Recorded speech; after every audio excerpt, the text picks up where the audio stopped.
D న్యూస్కు స్వాగతం. ఈరోజు వార్తలోని ముఖ్య అంశాలు. ప్రజల ఆరోగ్యం కోసం ప్రభుత్వం ఎంత ఖర్చైనా పెడుతుందని దేవాదాయ ధర్మాదాయ శాఖ మంత్రి ఆనం రామనారాయణ రెడ్డి అన్నారు.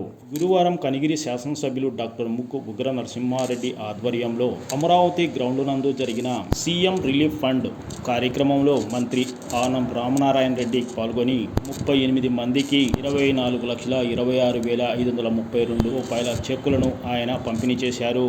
ఈ సందర్భంగా మంత్రి ఆనం రామనారాయణ రెడ్డి మాట్లాడుతూ ప్రజల ఆరోగ్యమే ప్రభుత్వ లక్ష్యమని ఆయన అన్నారు. ఇప్పటికే కనిగిరి నియోజకవర్గంలో 304 మందికి ముఖ్యమంత్రి సహాయ నిధి కింద 3,16,00,000 పంపిణీ చేయడం జరిగిందన్నారు. ఎన్నికల్లో ఇచ్చిన హామీలను కూటమి ప్రభుత్వం అమలు చేస్తుందని మంత్రి రామనారాయణ రెడ్డి అన్నారు. తల్లికి వందనం కార్యక్రమంలో భాగంగా కనిగిరి నియోజకవర్గంలో 29,501 మందికి తల్లుల ఖాతాలో జమ చేయడం జరిగిందని ఆయన అన్నారు.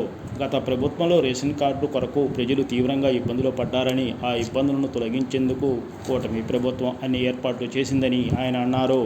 కూటమి ప్రభుత్వం ఎన్నికల హామీలో భాగంగా మహిళలకు ఉచితంగా 3 గ్యాస్ సిలిండర్లు ఇవ్వడం జరిగిందన్నారు. కనిగిరి నియోజకవర్గ అభివృద్ధికి అన్ని విధాలా రామనారాయణ రెడ్డి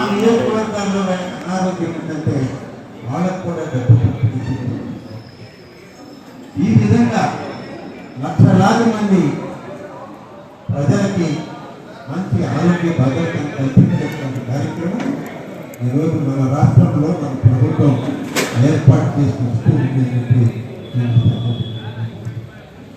ముఖ్యంగా ఈరోజు సంవత్సరం గడిచింది.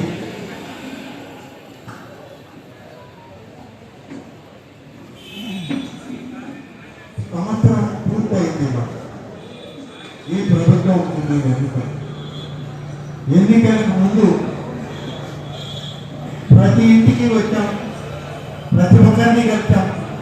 అవేళ కూడా సూపర్ 6 ఫార్ములాని ముందు పెట్టి మేము అధికారంలోకి వస్తే, కూటమి నాయకత్వం వస్తే భారతీయ జనతా పార్టీ, జనసేన పార్టీ, తెలుగుదేశం పార్టీ కలయికతో ఈ రాష్ట్రంలో ప్రభుత్వం ఏర్పడితే సూపర్ 6 ఫార్ములాను అమలు చేస్తామని చెప్పి 6